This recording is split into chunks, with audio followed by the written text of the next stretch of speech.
Chapter 5. After leaving my parents' house, we stopped by Devon's apartment on our way up to my place. He needed a few things and didn't want to stop at 4 a.m. on his way to work for them. I went inside the apartment that was so similar to mine and waited while he gathered what he was after.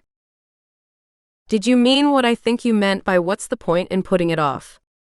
He called from the bedroom, where he was pulling things from the closet and stuffing them into a bag. "Are you asking if I'm ready to seal things between us?" "Yes, that's what I meant." I called back from where I sat on his sofa. I looked around and wondered briefly what pieces of furniture we would keep and what we would decide to get rid of. I took a deep breath and let it out slowly. We had to find a place before I had to worry about what to do with all the furniture. "You're serious?" Devon came back into the room. "You're ready?" I looked up at him, taking in his anxious look. "I'm serious. I wouldn't mess with you about something like that." I smiled back. "How soon?" "Anytime. Tonight. Now, if you want." He sat beside me on the couch and leaned in close. I've been waiting for what seems like forever to hear that. He spoke against my lips before drawing me into a deep, soul-searching kiss. I kissed him back, letting him feel the depth of my emotion for him. I pulled away. Here or at home. Neither of us had slept in Devon's apartment since before we'd left for Seattle. He still had most of his stuff here, but he had pretty much moved into my apartment. It wasn't far, just across the courtyard and up on the 3rd floor. It was home to both of us now.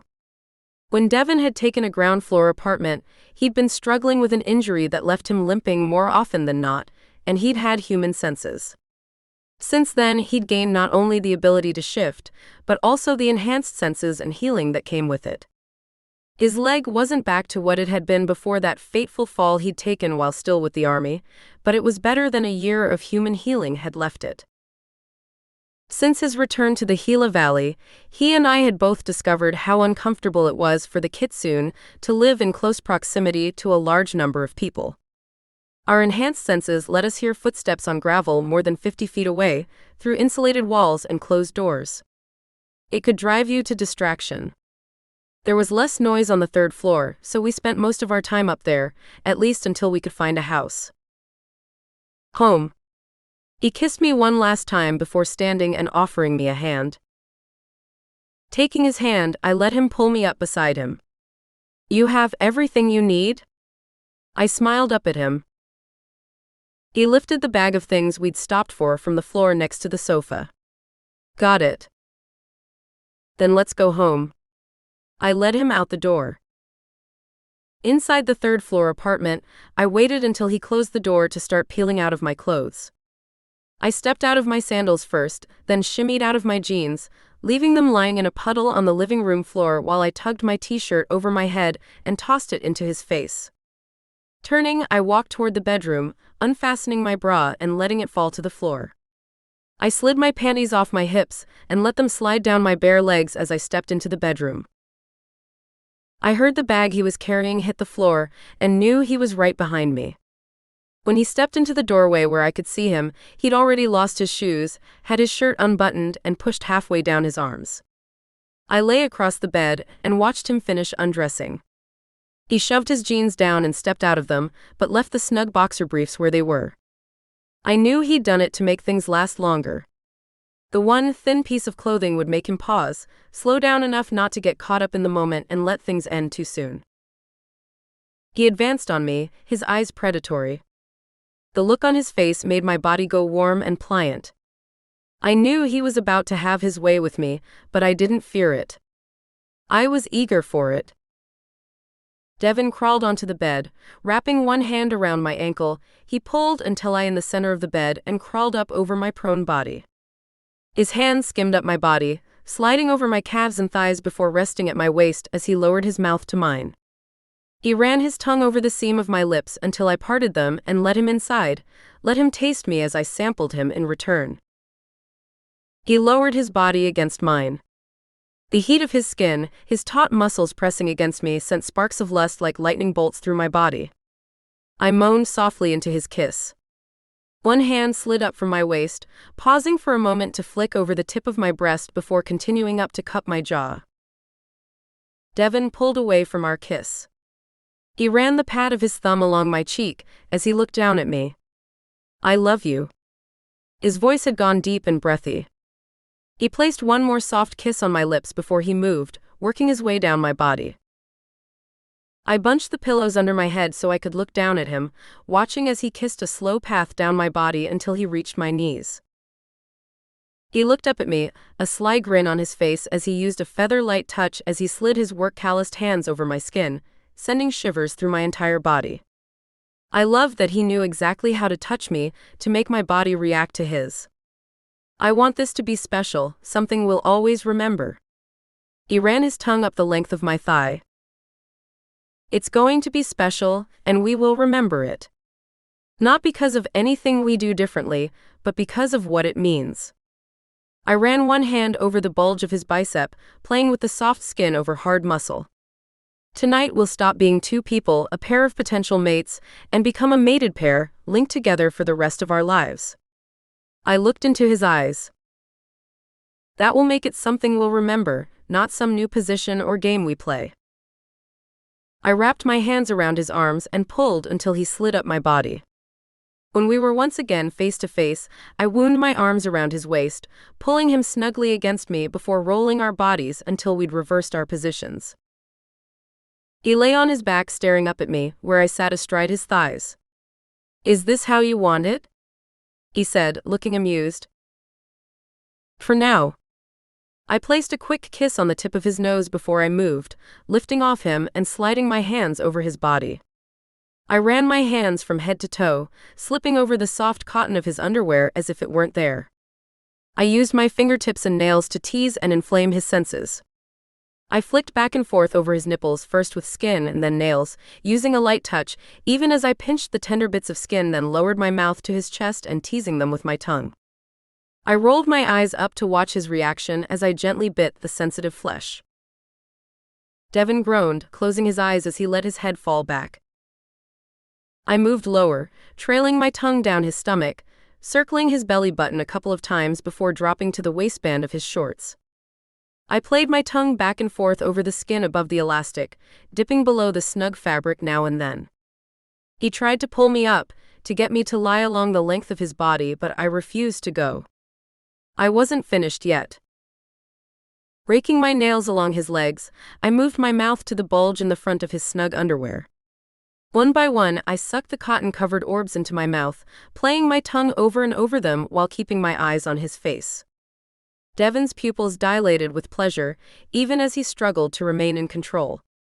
I watched his responses as I moved up, running my tongue up the base of his cock and along the underside, leaving a trail of wet fabric in my wake. I continued up the length of him until I found where the head had risen past the waistband. It was peeking out, waiting for attention. I ran my tongue along the edge, ignoring Devon's moan and the jerk his body gave at the initial contact of my mouth against hot skin. Blowing cool air across the wetness I just created, I looked up at his face, making sure he was watching. I let him see what I was about to do. I changed the angle until I could take the tip, just the head that stuck over his waistband, into my mouth. Swirling my tongue around the top of his cock, I sucked, creating a pressure I knew he would enjoy. Enough, he groaned, pulling at me once more. I can't take any more. I released his erection and let him pull me up his body, stopping when I lay on my side, eye to eye with him. He rolled onto his side so that he faced me and put one hand on my hip. He leaned in and kissed me softly at first, then deeper. It wasn't a hard kiss or a commanding one, instead the sweetness, the emotion he poured into it stole my breath. I put my hand on his chest, not to push him away but for the contact, to make a connection with him. More. I used my telepathy to speak into his mind. He pulled me against him in response. I loved the feeling of his body pressed against mine, his erection pressing into my stomach, as we ran our hands over each other's bodies. I threw my head back, breaking the kiss as his hand cupped my breast. His thumb worked back and forth over one erect nipple, sending waves of sensation through my body. He rolled me onto my back and moved over me, his mouth closing over my other nipple.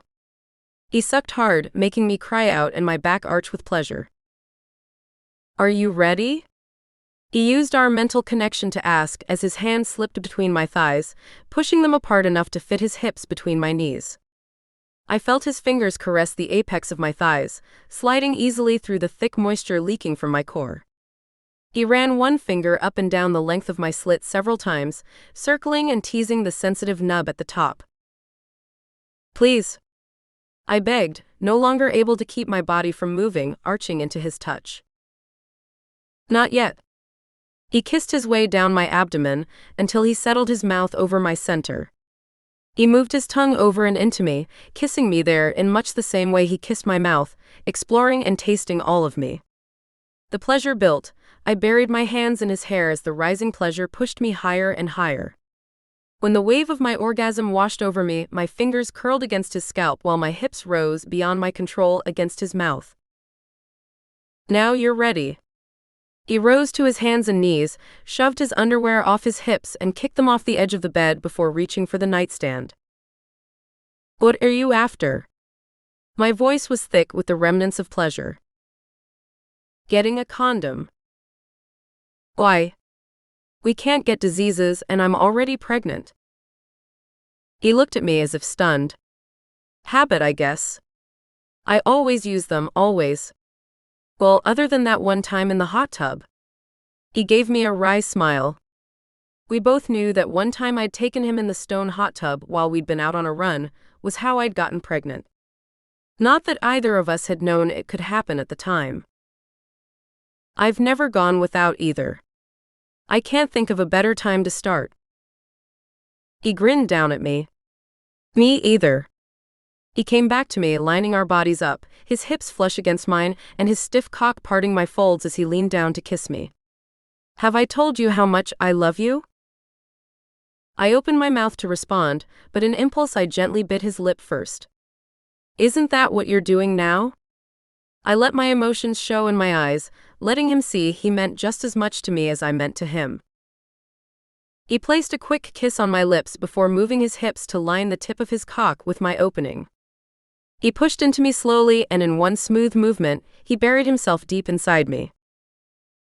Our gazes locked. He pulled out again, sliding easily with the slick moisture. I curled my fingers against his skin, not wanting to lose the sensation of him filling me. He wrapped one arm around my body, pulling me tight against him as he pushed back into me. In moments, we had established a rhythm. He worked himself in and out, angling himself to touch and rub the spots he knew would drive me wild. I cried out and arched my body as another wave of pleasure pushed over me. Devon never slowed. He kept up his driving pace for several minutes. Then he sped up a little, his mouth slid down my neck, scraping my skin with his teeth. His rhythm faltered, and subtle changes in his body let me know he was close. He increased the strength of his strokes. His hand shifted the angle of my hips slightly until every time he pushed inside me, the tip of him brushed across that spot deep inside that would throw me off the edge into a blinding orgasm. I buried my face against his neck and let my instincts guide me as I bit down on his shoulder. The sharp, sudden pain of him doing the same to me sent me higher, making the rest of the world cease to exist. I felt something happen to my shields, but at that moment, I didn't care.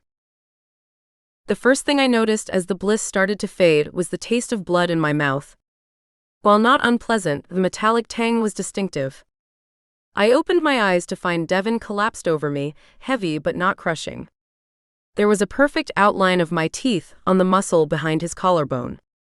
Surrendering to instinct, I licked the wound, soothing the slightly bleeding flesh with my tongue. Over me, Devon stirred, and I felt his tongue against the wound on my own shoulder.